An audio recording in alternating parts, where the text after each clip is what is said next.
Well, you know what they say. The first part of the process is to admit you have a problem. And I think it's pretty clear, guys. We do have a problem.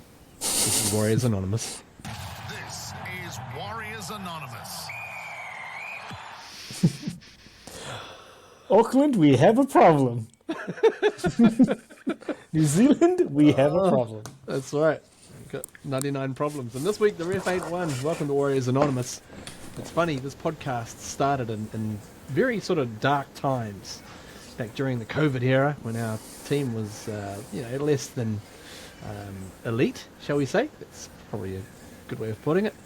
We kind of started from those dark days, and now we find ourselves encountering a bit of maybe a bit of a journey back to that sort of trauma and so forth. So good to get the boys to have a chat about things and just see what's going on and maybe where we can go from here.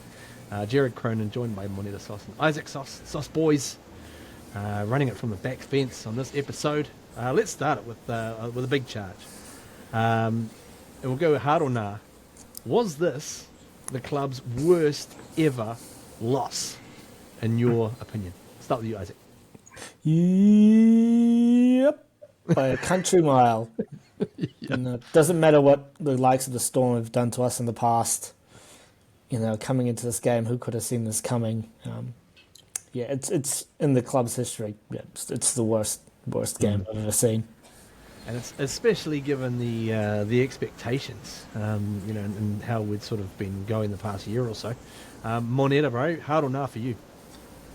Yeah. Yes. It's back to your point around expectations. It's not like we had a bad team, We had our stars back, and we still got whooped. Like, by the highest margin I think we've ever received. 66-6. So, can understand what we can Storm. And at that time, we didn't have like the caliber of players we have now, but that's what's left me dumbfounded. Like, what? Now, it's a pretty sort of loaded question that I'm going to throw at you, Isaac. Where did we go wrong? Where did we not go wrong? Where did I go wrong? Everywhere. I mean, I can only call it from my own point of view. But at the start of that game, immediately I noticed something was off. The Titans just seemed to have insurmountable amount of energy to start that game. It was just limitless. They just had energy from start to finish in that game. But the way they started, I thought something's not quite right here. The Warriors weren't getting numbers in the tackle. The likes of Aaron Clark, I mean, he's a reasonable player, but he was chewing up meters for fun. And we just couldn't slow down their leg speed. And it's almost like the Gold Coast marked this game on their calendar to be a statement game. And I called it in the podcast last week. I was worried about something like this happening. But I didn't realize it was going to happen to this extent. I thought the Warriors might have clocked off for a 10 or 20 minute period, as they have done in the past during the season. But to be switched off for pretty much the whole game, and I think that's it. They were just switched off, and there was just no turning the light back on. Once we sort of got beyond the sort of point of no return, for me, once they went past 24-0, and they got another try, I was like, bro, there's not even any coming back from that. Not even miracle workers are going to make that work. And this was a Titans team, let's be fair, obviously at the bottom of the table, sure, but we knew going into it that they had strike across that back line. It was a pretty imposing looking side in terms of speed and athleticism. I think probably we didn't expect we would get absolutely hammered up in the front and the forward stocks as well, which kind of was the big surprise. But Moneta, bro, we're busting up the big tough questions tonight on this one already. No team has ever conceded 50 points or more and gone on to win the premiership. So is this not our year?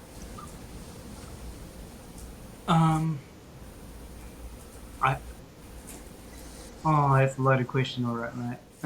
Sometimes Yeah, I'm going to be absolutely honest, and just judging from what I've seen, the consistencies, I think there's a bit of troubles in the halves. This ain't our year. I don't think so. I think this will really test Webster's resilience, and it would be really interesting to see how they turn around from this massive, massive loss and go against another team, the Broncos, who are easy beats. Yeah, that's right. We're going to play the Broncos next. Oh, joy. Yeah, it's the word embarrassing has been thrown around quite a bit from Webby himself and just pretty much every single Warriors fan. For myself, I'm living in Sydney. I'm going to have to go into the office, into the SEN office tomorrow, and everyone's just going to be fucking like, up the wires? And I'll be like, oh, fuck. Yeah, afterwards, it was like, what's up? I'm going to be coughing it, man. Like, in the good times, it's, you get the glory, but in the bad times, my word. It's not pretty. But, Isaac, let's have a look at those halves, because it's been the lightning rod topic of conversation. And that, the reintroduction of Sean Johnson past couple of weeks, he's come in off the back of, we had 3 games in a row. We'd had 3 wins, using the majority of time using Tamade Martin at halfback, and Chanel Harris-Tavita at number 6, Chanel at number 6. Bro, what's your take on how that current dynamic is going between Sean and Tamade? I just don't think there's enough of a sample size for us to assess how it's actually gone, because there was no attack from the Warriors, really. There was fucking hardly anything. And they did throw a couple of shots early, and they looked pretty reasonable. But when you're on the back foot defending for 90% of the game, what attack can we... Or not defending. Yeah, or not defending. But, yeah, what attack can you speak of, They did combine with Tohu to put on 1 try, but I don't think there's enough. There was enough footage of us basically in attack for us to be able to assess how it's gone. I mean, in early doors, it looked like Sean Johnson was assuming command, and there's nothing wrong with that. But look, let's face it, the attack wasn't the problem. It was the defense. And we just put ourselves in a position where we just couldn't attack, and then when we had to go outside the game plan to try and put some points on, that's not the Warriors style anymore.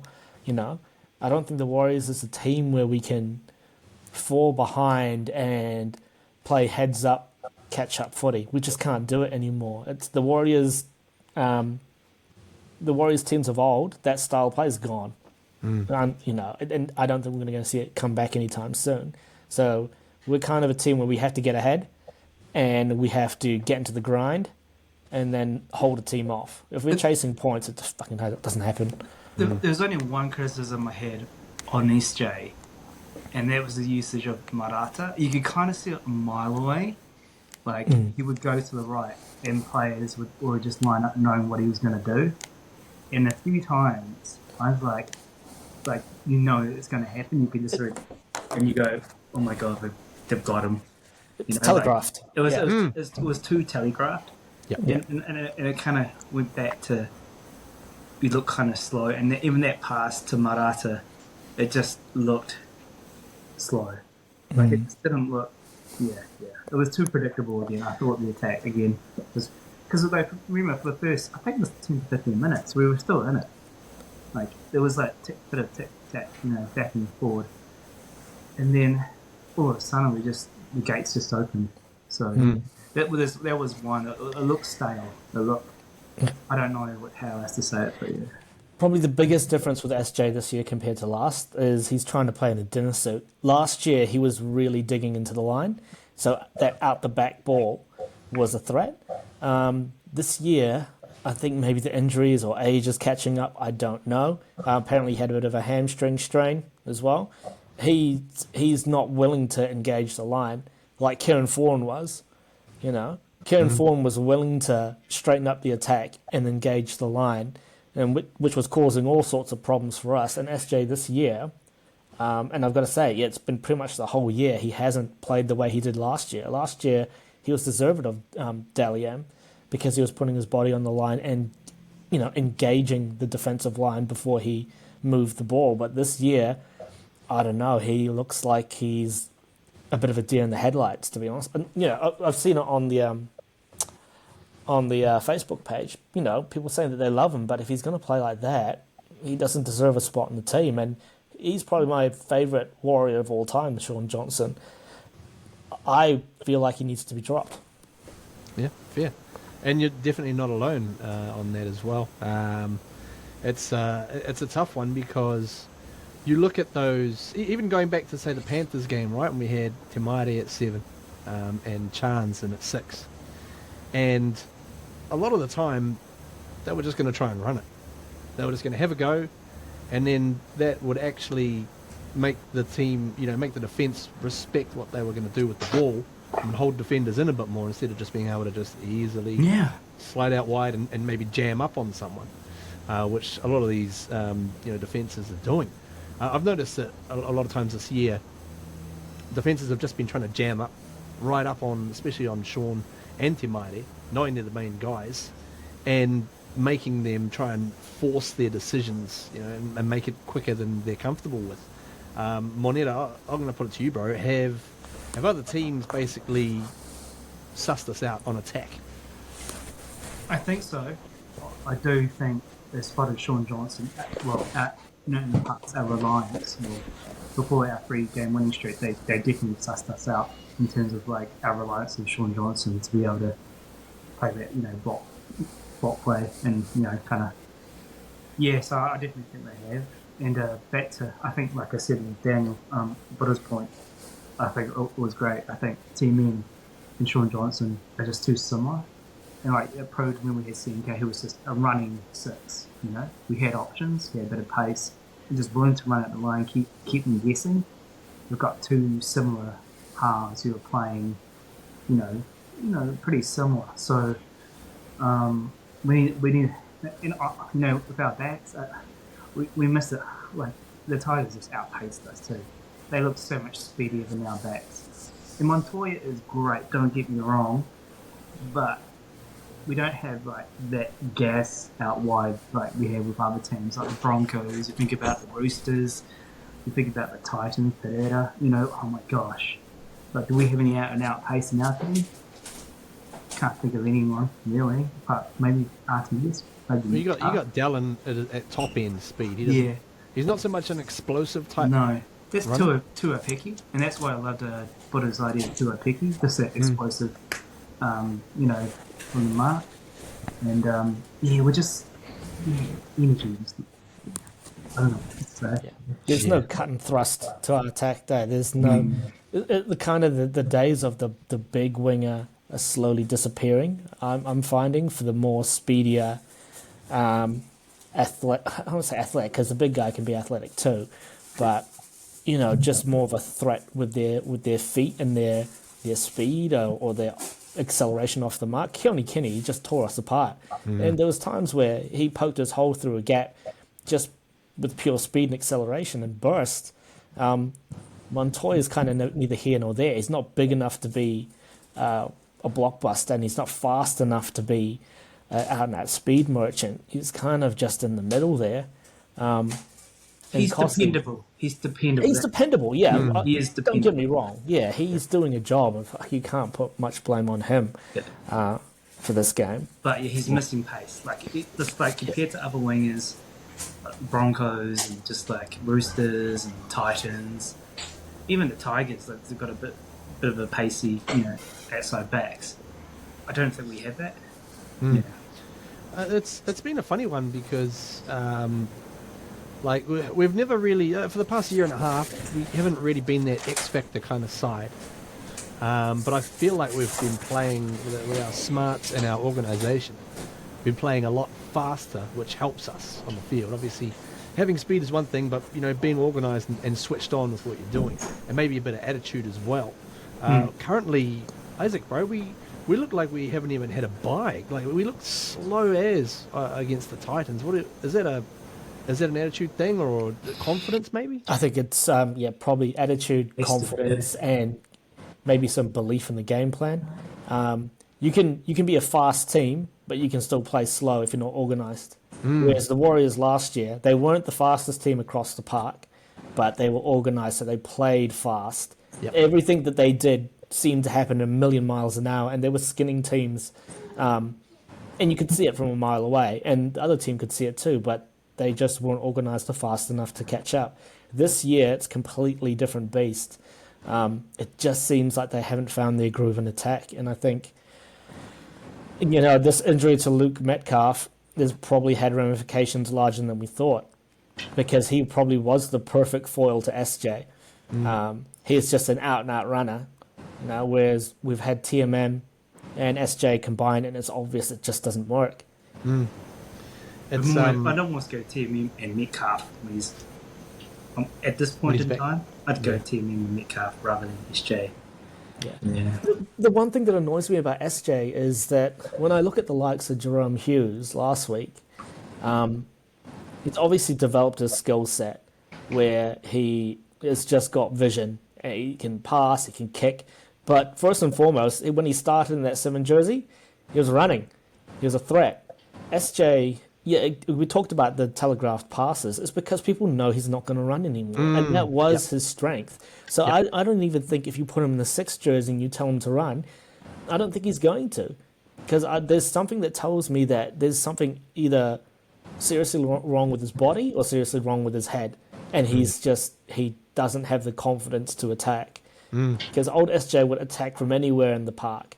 And now it looks like he's just sort of putting it in the hands of other people and just trying to marshal troops with just moves that are telegraphed.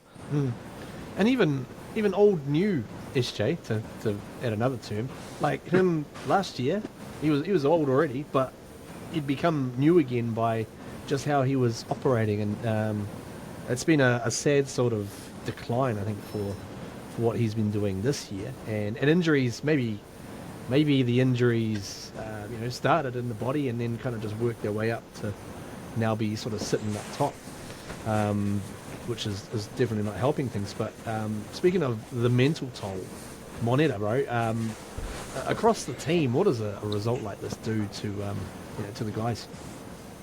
I mean, after the game, I could see definitely a couple of players like SJ.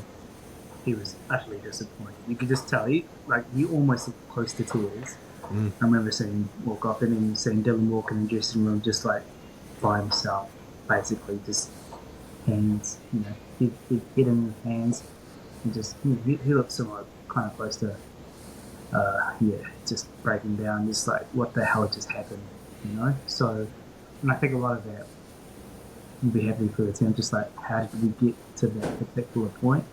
And I think a lot of Warriors fans are asking that too.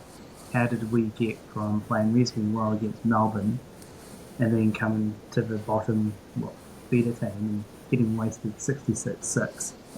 And I guess a lot of them will be hurting. A lot of them obviously will be thinking about how the hell that happened. And I think first thing on Monday there'll be a lot of hard discussions about what they can do, and they'll be taking accountability of what happened. I don't think there'd be any finger pointing. I think everyone would be looking for themselves, and I think it is, because it was actually no one played good. No one. Yeah. If there's going to be finger pointing, it's going to be like that Spider-Man meme, maybe pointing at everyone else. Like that's because no one played good. Defense was shocking from everyone. Yeah, and that's such a problem, eh? Like you hear Webby pretty much every week that he's gotten up and spoken. He's just, he'll, if we've lost, he's like, our defence, and that's basically one of the pillars of the game plan. So the problem is when you can't defend, we're not a team that's going to go out there and take some sort of shootout. And knock-ons again, basic shit. Like just at times where Jackson 4 when he dropped it, in our own 40, I was like, we were just trying to get momentum back into the game after they scored a few tries.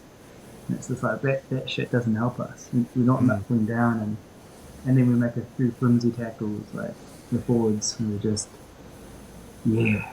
And it was guys who are so solid for us. Like, Chance was messing up. Oh, no. Chanel comes off the bench, misses a tackle straight away. Jazz misses a tackle, and they go and score, and it's just like, whoa, like, our real dependable guys all of a sudden. Tohu looked a bit slow, if I'm being honest. Like, there was like one try, and AFB got obviously outpaced, but like Tohu didn't look on his game. He looked tired.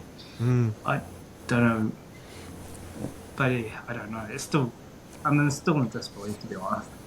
Yeah.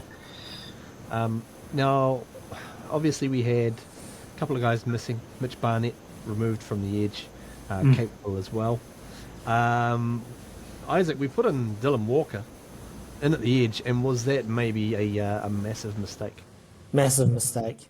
I mean, I'm not a coach, but from what I could see, it was a massive mistake. He's not built to play on an edge. He doesn't have the experience of playing on the edge on defense. He looked a little bit lost. He didn't know when to sort of come in or slide across. Yeah, I think that was massive tactical error playing him there. I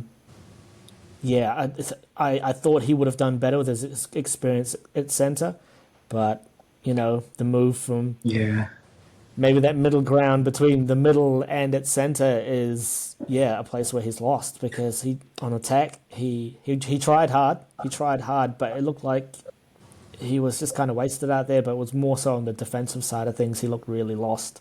And he couldn't communicate with his centre because he had the lack of experience playing on the edge, on the second row capacity.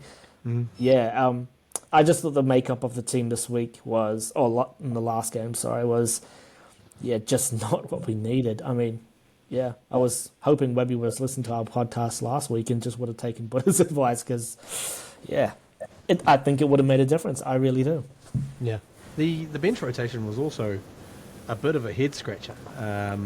Because we were getting drilled, and yet we still had guys, sitting on the bench till late in the second half, and it was like, well, I mean, you might as well use someone. If you're going to get pumped, if you're getting pumped and the points are coming in, bring fresh legs in. At arguably the 18-0, they should have subbed in, brought more subs in, just some fresh legs, fresh energy. It might have turned something in defense. I mean, that's where you can make a difference and you can swing a game. And teams like Melbourne know this. It's in the defense. They're not afraid to get behind because they know they can catch up. But it always starts with the defensive side of things. Speaking of defense, that tackle that Kieran Foran made and Dylan Walker, just drilled it. That's defense, Yeah. And to Isaac's point, would he have done that to Barnett? I highly doubt he would have done that to Barnett in the same way he did to Dylan Walker. But talk about defense. Their defense was great, the Titans. Yeah. And that's been a real sort of Achilles heel for the Titans. Unfortunately, it wasn't for them this week. But Moneta, give us your views on, say, the accountability of the coaching staff. Right? What's your thoughts on the discussion around that, and what the coaches are going to be, looking at themselves this week? Yeah, I mean, they might be looking at the preparation. Maybe there's an element of taking things for granted. We played so well in the last 3 games, and even Melbourne at time, I thought we played pretty well up to a certain point. And I think coming into this, we're expected to win this. We were all expecting to win this, right? We thought it might be a tough game, like Isaac had mentioned. But maybe the preparation wasn't quite there in terms of the intensity required going to play against the Gold Coast. And I think, like I said, they'll be taking they'll not only look at how they play, but the preparation going up to the game, because maybe they were just taking things for granted. And that's the only thing I could think of, really, is that maybe the preparation wasn't as intense as they would have done in previous weeks, or you've got the big stars back, we've got him there, we should be okay. We're better, for a better second grade team, wanting to train your asses off to prove a point. So Can I don't know. Can I throw a cat amongst the pigeons as well about this whole preparation thing? This is just my hot take on it as well for this season. I really think the Warriors have really bought into their own hype this year. I mean, you see it everywhere. I mean, it's great for the club. Don't get me wrong. But I can't help but feel that maybe the squad has bought into their own hype, and they're everywhere. Just like the media, their social media campaign, it's awesome to see. But these guys probably see it too, and I can't help but feel that everything that I see, it just feels like they just pumped themselves up too much without having to do the hard work. Whereas last year, the big difference was they were just undercover. They were just getting back to the grind, not worrying about social media or just this image that the Warriors have built up now on the back of last year. Well, Up the Wise was originated from last year, and yeah. But you know what I mean? Like it feels like they've just believed in their hype too much this season, expected everything to sort of go their way, and when it hasn't, they don't have any resilience to fall back on. Whereas last year, the team was built on resilience, and being the underdog and being the team that no one gave a chance.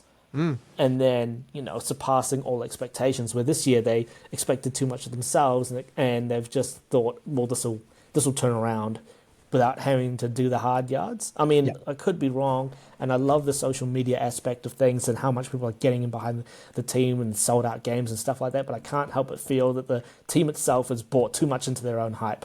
Yeah. There's all the, I know when things are going great, obviously having the, the extra social stuff going on and whatnot and all that sort of content and the fan engagement and all that sort of stuff, that's cool, but that's built on results, and when you don't get those results, that can easily be eroded really quickly, and we've seen a few phases for this team over the years, and so I'm with you, bro. I feel like a lot of the times you hear mention about the big crowds and all of this sort of stuff, and it's like I don't really want to hear about how grateful the coaches or the players are for the crowds. I'm like, fuck all that, bro.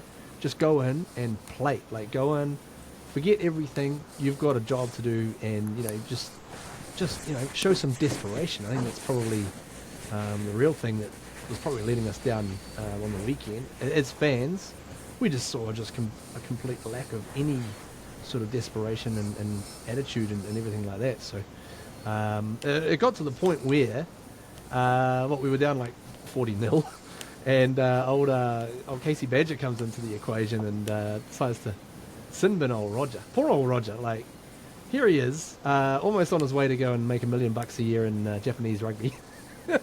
And then if it wasn't for a cup of coffee with Jazz and Tohu saying, no, come bro, we've got something going here. So then next minute he's getting sin bin by the Badger. Moneta, what do you think of that? Of that decision, and just generally, in general, the rulings that we're seeing across the NRL. I don't want to be kind of specific because we didn't lose this game because of the ref. No, we definitely didn't lose the game because of the ref, but I don't think it was deserving of a sin bin. I thought it was a kind of legitimate tackle, just really driving in. I just get a bit perplexed too. Again, things like that, when you're playing bad, all these other things don't go your way.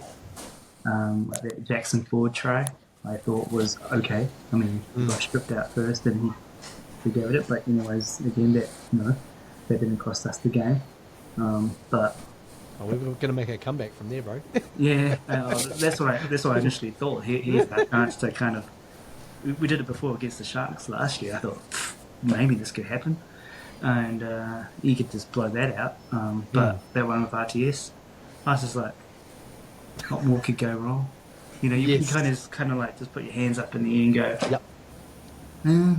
We were resigned by that point. We were just like, might as well wasn't surprised in the slightest. It's just kind of adding just salt to the wound, and I got so annoyed because like Titans were allowed to play. Like, the Warriors got heaps of 6 against, but the Titans were allowed to create, infringe all the time and to no kind of like professional fouls. I remember they did like 3 6 against. I thought they were going like, if you did it again, you're out. But that's, the Titans are smart. Like Isaac mentioned before, like Melbourne, they deliberately do these things to slow down and play the ruck and manipulate the rules, and I don't know. And that head high tackle. Anyway, it's not about the ref. Right? It was us. But Yeah, but they deserve a mention for sure. yeah. But the ref, I still thought wasn't up to scratch. Like the high tackle, like if it was if it was the opposition, get high any day. But a wrap around, I'm like, okay, Yeah. I've never heard that before until Another now. hot take as well. Like, and I know Spoonie's going to hate this because we do talk about the refs. Get the hats But ready. we talk about plays too, right? Yeah, we talk about others. players, but we like to talk about refs as well. Like, for the on-field refs, like, I get it. It can be pretty tough out there. You've got a split second to make a decision. If you're in the bunker and you've got every available angle and you've got all the time in the world to make a decision, and you call that tackle on Montoya not high, what is high? It doesn't matter if it causing damage or whatever. The letter of the law now, as it stands, is that is a high tackle. So this whole wraparound concept, that's the first I've ever heard of that when I've seen someone get tackled that high. A wraparound tackle. Like, you've got to be kidding me. So that's what really pisses me off. The bunker, as a spectator, you go, okay, well, the bunker, they'll get it right. They've got every angle, they've got a slow-mo, and they continually seem to get it wrong. I'm not just talking about Warriors games, I'm just talking about everything. What is the point of the bunker if they're going to get it so wrong? It's just a waste of money, it's a waste of technology. It's a waste of time. Get rid of it.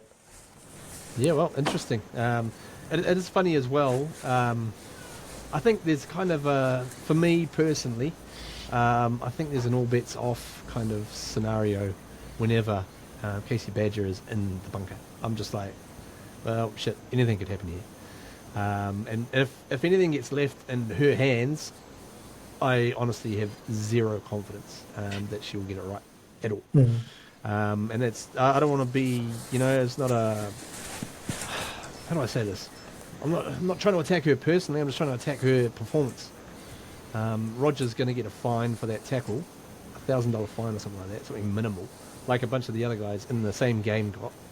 And I'm like, well, why doesn't she get fined? Like, I mean, come on, like you're messing up and this games. is what I get about the rest, right? We talk about, we are openly criticising the players, but the rest don't get the same penalties in terms of a performance, or how they can cost games, So I'm like thinking, well, fans have every right to be angry at refs too, the same way as they get angry at players, because they're all part of the package, they're all part of the game.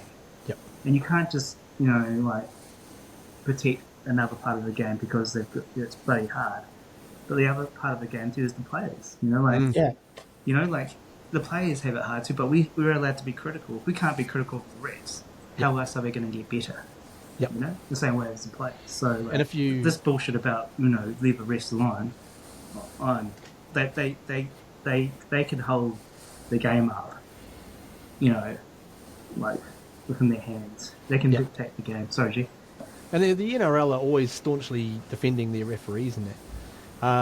And I think that obviously that's fair. They're going to back their people in that. However, if those particular people are going to actually be cheapening your brand as a league, right? Like, then that's a problem, and then they got to sort that out. And that's just that's a real issue, because if you let rules and regulations get in the way and keep cheapening the brand, you're going to end up back where rugby union is at, and that's what can happen. It's a slippery slope. You got to be careful with these things. And I'm not a rugby union hater. I'm looking forward to the day that rugby comes back, stronger than ever.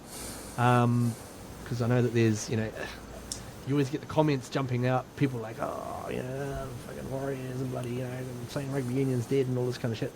And it's like, everyone's just ready with their pitchforks, and it's like, mate, you just got to bloody, it's obvious if you are actually genuinely cheering for something rather than just trying to fucking hate on something else, because it's something that you're not really into. It pisses me off. Anyways, before I get too carried away with my little rant, let's drop some C-bombs, boys. Isaac, we'll start with you, bro. Changes for next week. What are you thinking for a lineup against the Broncos? I'll preface this with the following comment. The season's done. We're not making the 8. It's over. barring a biblical-sized miracle, we're not making the 8. So, fuck it. We might as well just haul ass with the team. A complete overhaul, that's what I'm calling on. It starts with, unfortunately, it starts with SJ. He's done.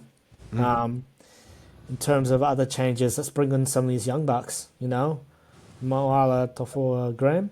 Tofa, Cut like the cut of his jib. Got 2 more tries this week in New South Wales Cup. Of course he did. Yeah, I'd like to see RTS go to a wing. I'd like to see Chance go to centre. I'd like to see Tuapiki go to fullback. Nice. I'd like to see CHT at 6, TMM at 7. Dylan Walker definitely not on the edge. I mean, if we're going to play anyone on the edge, bring Jackson Ford back to the edge and have someone else playing it prop in the middle there. I mean, yeah, we just can't play the same team or any team close to what we played against the Titans. We just can't play that same lineup. We'll just get fucked. Can I just clarify one thing? So you're saying Roger to the wing.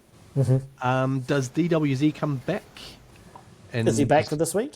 Yeah, he's only up for 1 week suspended. Okay. Montoya. I'm sorry, Montoya needs a break as well. I mean, I love the guy. He's a battler. But we need some strike. We just need to test the waters with having an attacking team on the park. Yeah. And I don't think Montoya fits that bill. Okay. And Pompey stays, yeah, in your team? Yeah, Pompey stays. That's a tough one. Because when we had that 3-game streak, I thought he played fantastic. But that Melbourne game, he got found out. And this week, too, against the Titans, he got found out. Yeah. He seems to have regressed. Maybe he got too comfortable. I think someone called it on Facebook as well. And there's no pressure on him. He sort of gets back into old habits. Yeah. But he's all, he's all we've got for the moment. So Yeah, interesting. I'm going to have to go back and write down all those changes to keep up there, bro. Moneta, what are your C-bombs, bro? Give us some... are you thinking changes for the next game? I'm definitely thinking changes. Probably, I'd still keep, I thought Morata played okay. If I was trying to find someone that played relatively good or average... His only problem was that he was getting sent right back into where about 4 or 5 tacklers were straight in the middle. I was like, what? Yeah. What are we and he doing? still looked a threat though. It was the way that we used him, I thought. I thought, he always looked like he was going to, make post meters after the tackle. But it was just how we used him. And again, that probably came down to Sean Johnson a bit. I would put Tuapiki at the back. Definitely put maybe Chance at centre. I'd put RTS on the wing, DWZ on the other wing. I'm in an hour about Pompey. If SJ's in, I'd take Pompey out. If SJ's out, I put Pompey in because I think that's been the common denominator since he's been playing there. I just don't know what's going on. Team N, I'm even thinking still maybe keep the halves going until, just keep the halves for now. Because I didn't even think CHG played that well on the weekend too. So maybe keeping just those two. And I'm thinking when Metcalf gets back, I definitely think it could be a Team Metcalf show. In 2025. Yeah, and maybe the Jackson Ford, experiment and prop maybe needs to go to. And he's put him back in the edge. So, Oh, God. yeah. I'd be willing to persist with Jackson Ford at prop if you've got Barnett in the team. Yep. Yeah, actually, that's a good point. There's all these ifs and what happens, right? So, we've got Barnett back, Kate Wah back, and then that will, I think, better the team. But yeah, I don't think Tohu should be starting anymore. I think he should be coming off the bench. Yeah. Drop Pompey, Moala Tofoa, Graham at centre, CNK at centre. Ali Latawa, if he comes back, definitely put him Or on. Ali Latawa. Oh, yeah. I think he's still maybe... If he is back, he is a gun. Yeah. Yeah. We need more players like him. We need some youth and we need some He's just got flight. he's got some juice. deceptive pace. Yep. You saw him against the Panthers, and he was injured. He looked quick. Yeah. Yeah. That's right. Yeah. On one leg, he was doing all right. One more thing about Morata as well, and it's probably quite a noticeable difference about the way they use Fafita versus the way we use Morata. You know, you'd argue two very similar players in terms of their threat on the park. They did their utmost to isolate Fafita as much as they could in a one-on-one situation, you know, and they just give him the ball early, let him go one-on-one, let him wreak some havoc. Yep. Where we completely nullified that sort of threat with Morata by just feeding him back in the inside and running him into traffic. Why not, you know, get him one-on-one? But that takes Sean Johnson actually to engage the line, straighten up the attack, and put him in a position to get one-on-one with somebody. And Sean Johnson didn't want to do that. I don't know if it was part of the game plan or it's just part of what he's thinking at the moment, but they're using Morata the wrong way. What's your view, G? Like, what do you reckon to these changes? Maybe I'm a little bit more perhaps conservative. I think I'm kind of looking at things like, first of all, injuries. If Sean is, you know, the old hammy's not good for a couple of weeks, that may not be the worst thing. So yeah, I'm thinking, you know, of reinstating that 6 and 7, Chanel and Kamairi, you know, under the guise that Sean is injured anyway. I'm looking at maybe Graham Taufa to come in for Pompey. Yeah. Pompey's has been shown up, and I've frankly kind of just gone to the point where I'm like, bro, just if you can't do it, then just let's find some other solution for it. I think Tuopiki needs to come in somewhere, whether that be at fullback, bloody wing, 14th man, I don't care. I just want to see him brought in for a bit of spark, a bit of juice, and a real left field one. It's going to go against all of the progressions and never happen because of how things have panned out this season. Isaac was talking about, you know, the threat of David Fifita, and we've got a guy like, I think a lot like him in many ways. Maybe not quite as quick, but definitely disruptive and a force. Only trouble is he's 18 years old and his name's Leka Halasima. He's been beast in New South Wales Cup. Every time he gets it, he's causing problems. And I want to see some kind of fresh juice come in. Maybe if obviously whoever comes back from Origin will be in the mix. That's cool. And maybe you could look at giving a guy like, I think Dylan Walker could do with a rest. The poor bastard looks like he's you know, one step out of the hospital, poor fella. So I wouldn't mind just giving him a break, just to kind of just actually freshen up. Not that I think he's been actually playing pretty well, other than the weekend where everyone was in the same boat. So that's kind of my thoughts. I just want to inject a little bit of something to just try and just change things up and not go, you know, not go sort of too wild or anything, but I think we just need a bit of energy and a bit of spark to get us back and you know, get these old boys moving. You know, I feel like we can. Like, we're going back home. We're playing against the Broncos. If there's ever a time that these guys need to just fucking, you know, get desperate and really get stuck in, this is the game. This is it. And you know, I mean, it's gonna also be helpful because you've got so-called 3 sellout crowds coming up at Go Media Stadium, so it's like, oh, you want to keep those as sellouts, right? You want that one. That we've seen too many blue seats, so that's where I'm going this week. Prepare for a lot of tickets to be on sale on Facebook. I bet, yeah. Oh, it's already started. I've seen them. Yeah. Oh, man. It has begun.